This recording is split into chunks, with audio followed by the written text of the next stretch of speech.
Hello tout le monde, je suis contente de pouvoir vous retrouver pour une nouvelle vidéo dans notre étude de Viens et suis-moi de cette semaine dans l'étude des sections 51 à 57 des Doctrines et Alliances. Nous avons eu une première vidéo que vous avez pu découvrir lundi où nous avons vu de quelle manière le Seigneur nous instruit, c'est-à-dire ligne sur ligne, précepte sur précepte, et qu'en fonction de notre obéissance et de notre engagement, le Seigneur est disposé à nous apprendre davantage.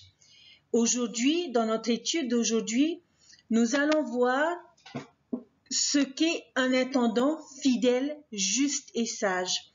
J'espère sincèrement que vous avez pu lire les différentes sections que nous avions à lire, que vous avez pu apprendre ligne sur ligne, précepte sur précepte et découvrir de nouveaux enseignements qui pourraient éventuellement s'appliquer à chacun d'entre vous. Alors, comme je vous le disais, cette semaine, nous allons étudier ces sections et découvrir ce que le Seigneur attend d'un intendant fidèle, juste et sage. Alors, dans le contexte historique de notre étude, en mai 1831, les saints de Colesville arrivent en Ohio. Et Edward Partridge, qui était l'évêque de l'époque, avait la responsabilité d'organiser leur installation. Et il avait tellement de choses et d'affaires à régler qu'il s'est senti un peu submergé par cette responsabilité. Et il est allé voir le prophète. Et pour pouvoir l'aider et le guider, le Seigneur a donc donné à Joseph Smith la révélation que l'on trouve dans la section 51 des Doctrines et Alliances, notamment sur la façon d'organiser les intendances de biens et d'argent.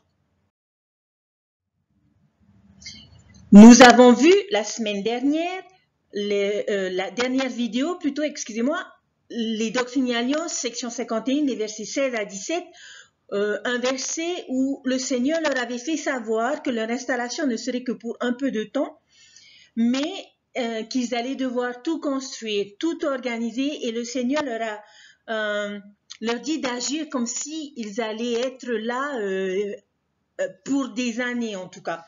Et le Seigneur voulait qu'ils s'établissent, qu'ils prennent racine dans cette ville, même si ils étaient conscients que ce n'était pas leur destination finale. Je me suis posé la question, si les saints de l'époque avaient su quelle allait être la suite de leur voyage, est-ce qu'ils auraient fait tous ces efforts? Est-ce qu'ils auraient fait autant de sacrifices? Parfois, il y a ce que l'on appelle des saisons du sacrifice. Lorsque je ressonge à cet événement, à cette expérience vécue par les saints, où le Seigneur leur a demandé de prendre racine dans une ville pour ensuite être chassés de cette ville et de prendre racine dans une autre ville, je ne peux pas m'empêcher de faire une analogie. Et cette analogie est l'analogie d'une plante. J'ai une grand-mère qui aime les fleurs, qui aime les plantes, et bien souvent, lorsque nous chargeons des plantes, nous commençons par une graine ou une petite pousse et nous faisons en sorte qu'elles puissent grandir. Et généralement, nos plantes, lorsque nous les achetons ou lorsque nous décidons de les faire pousser, nous les mettons dans des tout petits pots. Et au fur et à mesure que la plante grandit, nous changeons l'emplacement de cette plante et nous la mettons dans un pot beaucoup plus grand pour lui permettre davantage de se développer de la meilleure des façons, à pouvoir devenir ce qu'elle a prévu de devenir. Bien souvent, les plantes qui ont commencé à germer et à grandir dans un pot sont souvent déplacées et leur destination finale, c'est-à-dire lorsque nous décidons de les mettre en terre, on va appeler ça comme une destination finale de la plante, tout comme certaines, nous les gardons en pot. Pourquoi est-ce que je vous fais cette analogie de la plante? Eh bien, tout simplement pour nous expliquer et nous faire montrer de quelle manière le Seigneur nous fait grandir. Il nous place dans plusieurs pots, c'est-à-dire dans plusieurs responsabilités, et il nous demande de prendre racine. Une plante ne sait pas où elle est destinée à être plantée dans un jardin ou sur une propriété. Mais chaque fois qu'on la met dans un pot ou qu'on la met dans un plus grand pot ou encore dans un plus grand pot, cette plante décide, choisit de faire grandir ses racines, de s'ancrer dans ce nouvel environnement qu'on lui donne. Et dans nos responsabilités au sein de l'Église ou même au sein de notre famille, nous avons différents appels, différentes responsabilités qui nous sont confiées et dans lesquelles le Seigneur nous demande de planter nos racines, de nous développer de la meilleure des façons. Et comment? Eh bien, c'est justement à travers cette intendance que nous allons étudier ce processus. Alors, dans Doctrine et Alliance, section 51 et verset 19, il est dit « Et quiconque s'avère être un intendant fidèle, juste et sage, entrera dans la joie de son Seigneur et héritera la vie éternelle. » L'intendance, ce verset nous donne les trois qualificatifs, les trois adjectifs qui devraient être associés au mot intendant.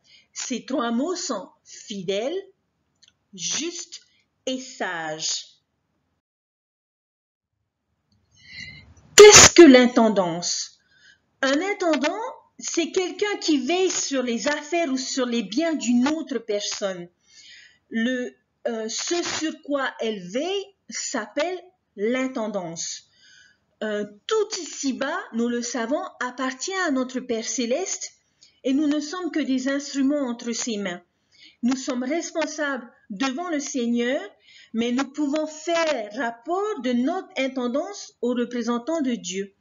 Lors de la dernière conférence de Pieux à laquelle j'ai pu assister, une sœur, à notre session du samedi soir, a parlé de son intendance en tant que mère et qu'elle estimait avoir donné le meilleur d'elle-même, avoir fait ce qu'il fallait dans cette intendance que le Seigneur lui a donnée de prendre soin de ses enfants et notamment de ses enfants. Alors, une intendance peut être une intendance sur des affaires temporelles comme sur des affaires spirituelles.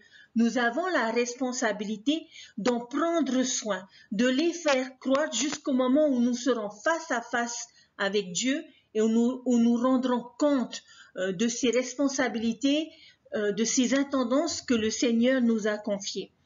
Mais nous ne devons pas oublier que ces choses, ces responsabilités appartiennent au Seigneur et que Dieu attend de nous que nous puissions l'aider à faire croître son évangile, son œuvre, à travers les différentes responsabilités qu'il nous donne. Nous ne devons pas nous soucier du résultat final, parce que ça, c'est le rôle du Seigneur. Dans 1 Corinthiens chapitre 3, verset 6, voici ce qu'il est dit. « J'ai planté, Apollos a arrosé, mais Dieu a fait croître. » Je pense que ce verset nous dit tout, ok? Alors, la question que l'on pourrait se poser, c'est quelle est notre part? Quelle qualité dois-je rechercher pour être un bon intendant?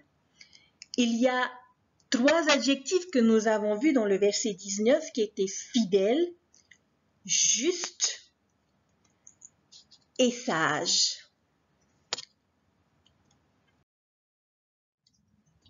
Qu'est-ce qu'un intendant fidèle? Un intendant fidèle, c'est celui qui va construire, qui supporte, qui renferme et qui fait tout ce qui est en son pouvoir pour que les choses qui lui ont été confiées aient toute son attention. C'est comme cette analogie de la plante, comme vous le voyez sur le schéma, la plante qui a besoin d'être arrosée, qui a besoin d'être taillé, qui a besoin d'être nourri. Mais ce n'est pas uniquement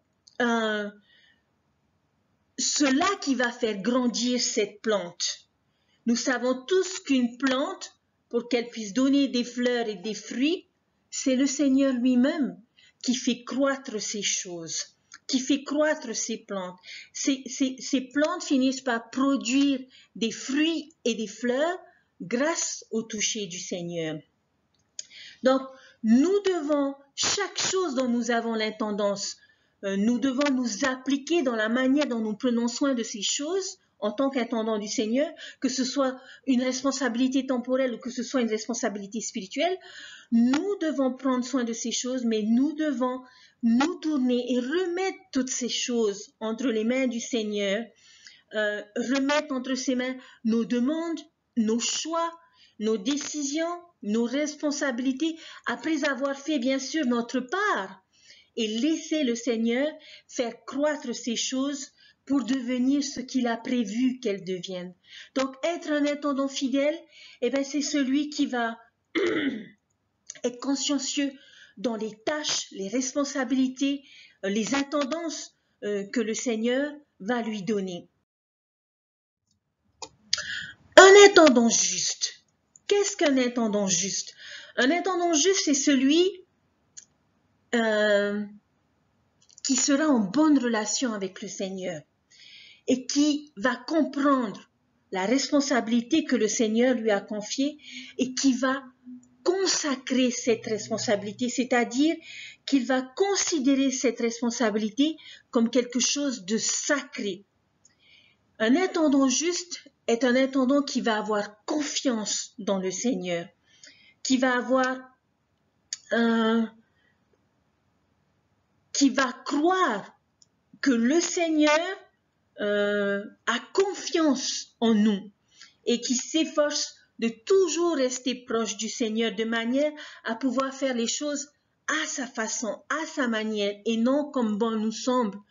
Un intendant juste est un intendant qui va toujours se référer à celui qui a confié l'intendance et qui va faire en sorte d'être en bonne communication, en étroite relation avec lui pour être sûr de faire ce que le Seigneur attend de lui dans la responsabilité et dans l'intendance que le Seigneur lui a confiée.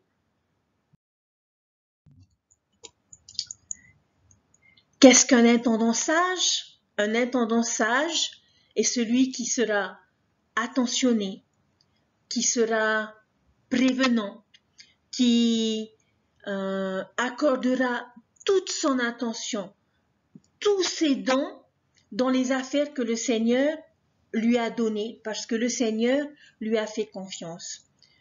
Comment devons-nous faire les choses de manière à être acceptés de Dieu, chers frères et sœurs, chers amis? Il nous faut tout simplement être fidèles, justes et sages.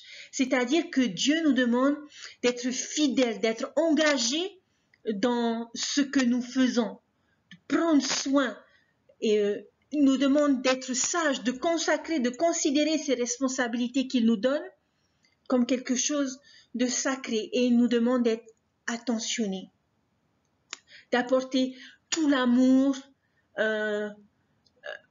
tout ce que Dieu pourrait apporter à ces personnes, à ces choses dont il nous a confié l'intendance.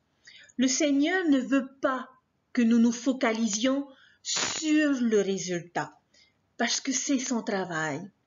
Mais il veut que nous méditions et que nous travaillions sur ce que nous apporterons au Seigneur pour l'aider à atteindre ce résultat.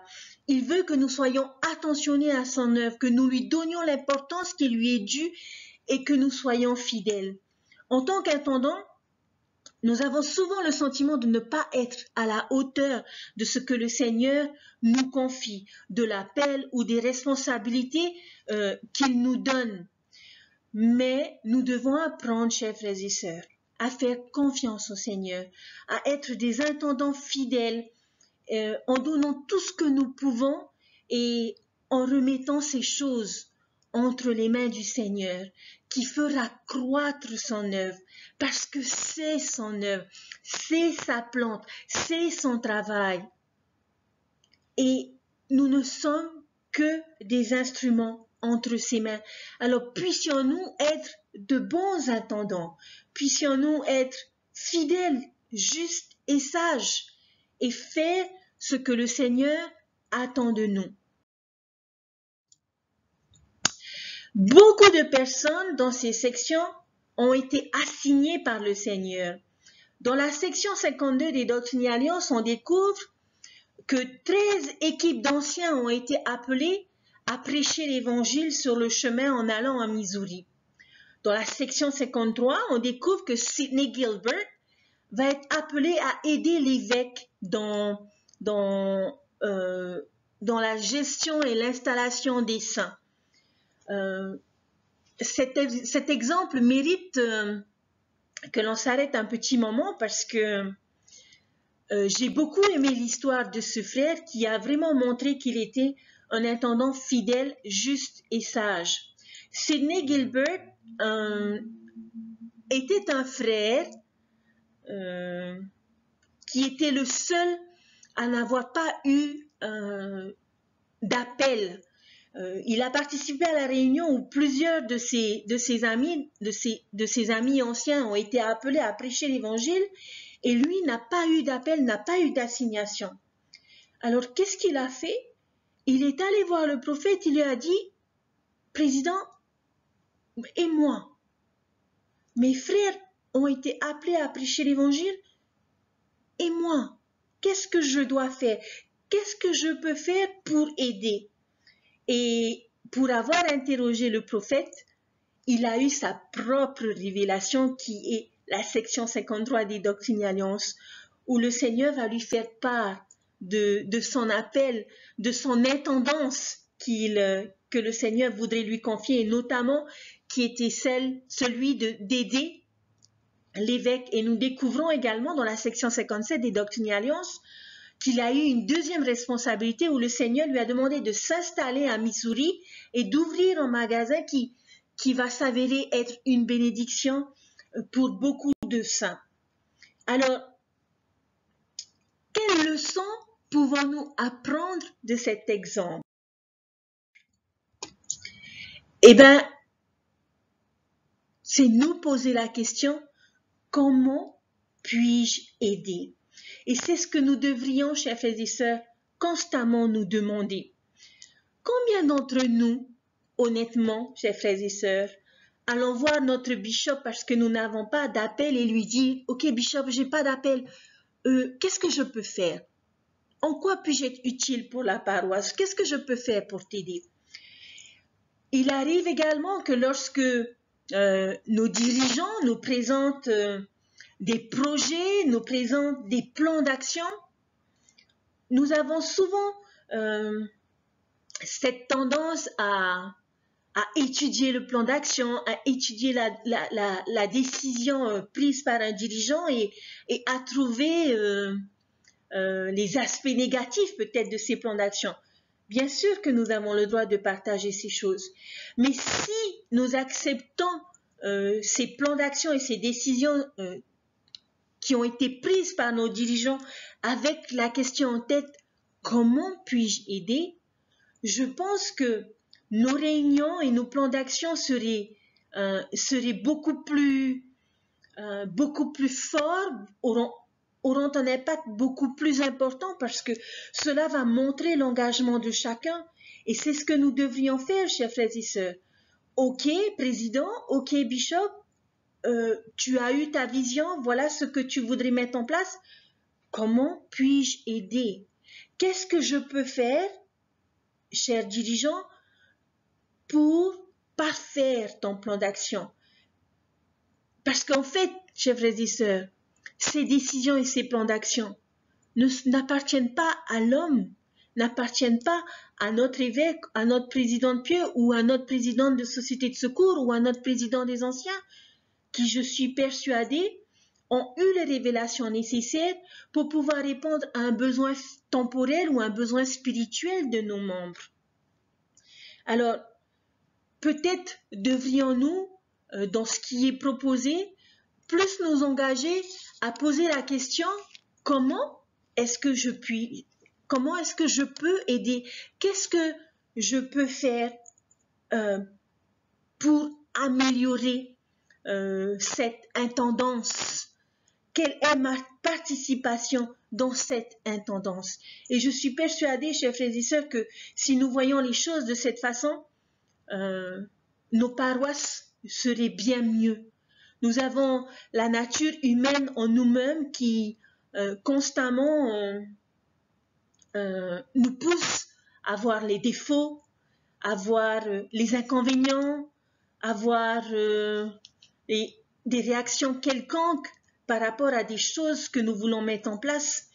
Mais si nous nous souvenons des responsabilités que le Seigneur nous a données et que nous comprenons les attentes du Seigneur dans ces choses qui sont sacrées et qui lui appartiennent, et si nous nous engageons à nous poser la question, comment puis-je aider plutôt que quels sont les inconvénients, je suis persuadée que l'œuvre du Seigneur pourrait aller beaucoup plus vite et être beaucoup plus importante. Lorsque nous lisons les Doctrines et Alliances, dans les sections que nous avons à lire, nous découvrons quelques exemples. Ce sont les exemples de Ezra Booth, Joseph Wakefield et Simmons Ryder.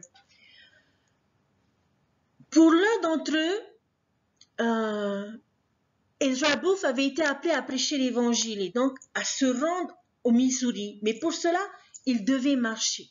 Et parce qu'il devait marcher, contrairement au prophète qui, lui, allait en chariot, il n'était pas d'accord. Et a donc refusé cette responsabilité de prêcher l'évangile parce qu'il était contrarié. L'autre, Joseph Wakefield, qui était un peu un secrétaire pour le prophète Joseph Smith, est descendu un jour alors qu'il était dans la maison de la famille Smith et a vu le prophète faire de la lutte avec ses enfants. Et il a été choqué parce qu'il a estimé qu'un prophète ne devrait pas avoir ce genre de comportement, que ce n'était pas à la hauteur de sa dignité.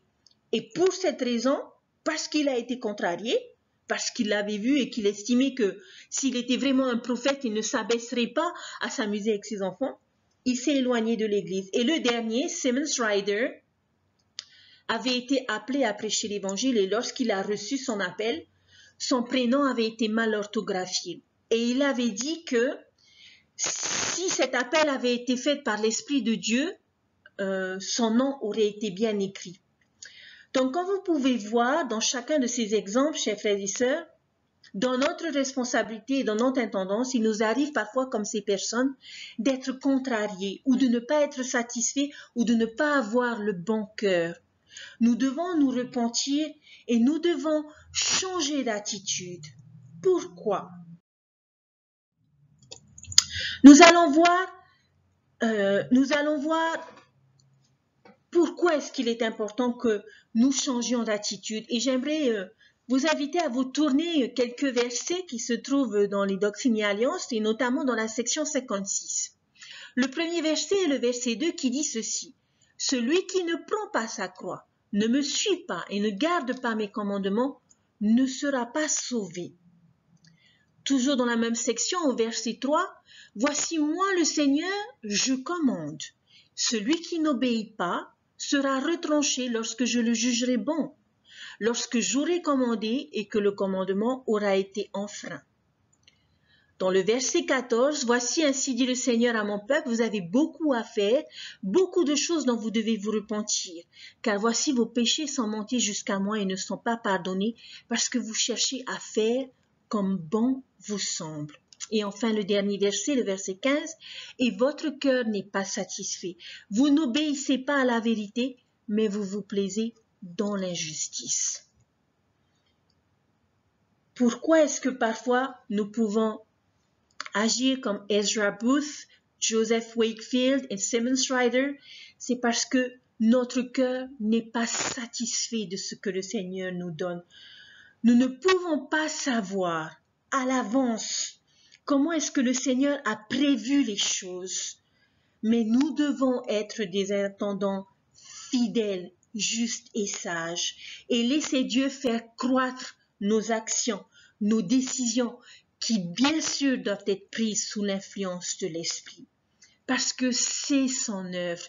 Et si nous refusons cette intendance, cette responsabilité, parce que nous n'avons pas eu le bon cœur, parce que nous ne sommes pas satisfaits, parce que ce n'est pas mes idées que l'on a prises, ou parce qu'on a été contrarié, parce que on n'est pas allé dans le même sens que moi.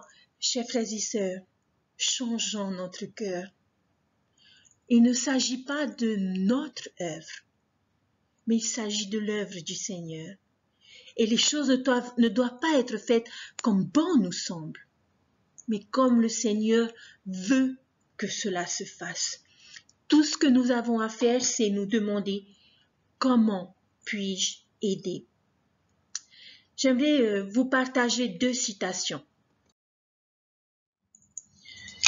Je voudrais donc, en premier lieu, vous donner la citation de Quentin Helcourt qui a dit « Nous vivons à une époque dangereuse où beaucoup croient que nous n'avons pas de compte à rendre à Dieu et que nous n'avons de responsabilité ou d'intendance ni envers nous-mêmes ni envers les autres. Dans le monde, beaucoup de gens se concentrent sur la satisfaction de leurs désirs et ne croient pas qu'ils sont le gardien de leurs frères. Dans l'Église, toutefois, nous croyons que ces intendances sont des responsabilités sacrées. » La deuxième citation est celle de notre prophète Spencer W. Kimball qui a dit ceci « Dans l'Église, l'intendance est une charge spirituelle ou sacrée dont on est responsable. Comme tout appartient au Seigneur, nous sommes intendants de notre corps, de notre esprit, de notre famille et de nos biens. L'intendant fidèle exerce une domination juste, prend soin des siens et s'occupe des pauvres et des nécessiteux. » Chers frères et sœurs, pour les membres de l'Église, en 1830, le rassemblement des saints et l'édification de la ville de Sion étaient des œuvres à la fois temporelles et spirituelles. Il y avait de nombreux aspects dans les sections que nous avions à étudier cette semaine. Le Seigneur désigne et instruit des personnes pour qu'elles s'occupent de tâches particulières. Mais ces révélations nous enseignent que le Seigneur désire que ces saints deviennent spirituellement dignes d'être appelés le peuple de Sion. Il appelle chacun d'entre nous à être un intendant fidèle, juste et sage, ayant l'esprit contrit, demeurant fermes dans nos responsabilités qu'il nous confie. Et si nous faisons cela, quelles que soient nos capacités temporelles, le Seigneur nous utilisera pour édifier Sion. Être responsable, compris dans le commandement d'aimer Dieu, c'est comme l'obéissance à ce que l'on ne veut pas nous forcer à faire. Ça veut dire quoi, chers frères et sœurs? Eh bien, si je suis obéissant, je vais obéir, pas par contrainte, mais je vais obéir parce que j'aime Dieu et parce que je veux le servir. Nous essayons toujours de faire ce qui est juste parce que nous aimons le Seigneur. Et nous voulons lui plaire, en tout cas, je l'espère. Et nous ne faisons pas les choses parce que nous nous sentons forcés à obéir. Lorsque nous nous rendons compte que nous sommes responsables devant Dieu, nous voyons à quel point nos tentatives de nous trouver des excuses peuvent être insensées. Je nous invite à examiner, que ce soit personnellement ou en famille, les intendances dont nous sommes responsables. Puissions-nous le faire en gardant à l'esprit que nous devrons un jour rendre compte de ces intendances au Seigneur.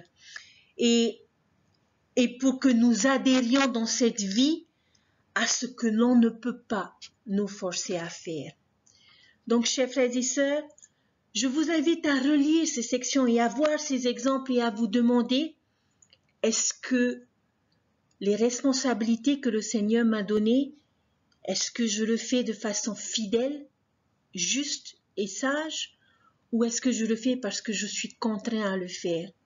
Est-ce que nous le faisons parce que nous aimons le Seigneur? Je l'espère sincèrement, chers amis, chers frères et sœurs, parce que c'est en ayant la bonne attitude, en recherchant comment est-ce que nous pouvons plaire au Seigneur, comment est-ce que nous pouvons aider le Seigneur dans nos responsabilités, dans nos intendances à faire progresser et à enraciner son œuvre sur cette terre. Et je prie que nous soyons les bons instruments, les instruments que le Seigneur attend que nous soyons. Il n'a jamais forcé qui que ce soit à faire quoi que ce soit. Si nous nous sommes engagés, si nous avons accepté une responsabilité, si nous avons accepté un appel, chers frères et sœurs, faisons-le de manière fidèle, juste et sage. C'est sur ces mots que je vais vous laisser méditer et je vous invite à prier le Seigneur de manière à pouvoir avoir votre propre compréhension de ce qu'est une intendance et quelle est votre intendance personnelle aujourd'hui, que ce soit dans les affaires temporelles ou dans les affaires spirituelles du Seigneur, et à changer ce que nous avons besoin de changer et à continuer de faire en nous améliorant et en nous engageant davantage. Je vous dis à très bientôt et que le Seigneur vous bénisse. Bye!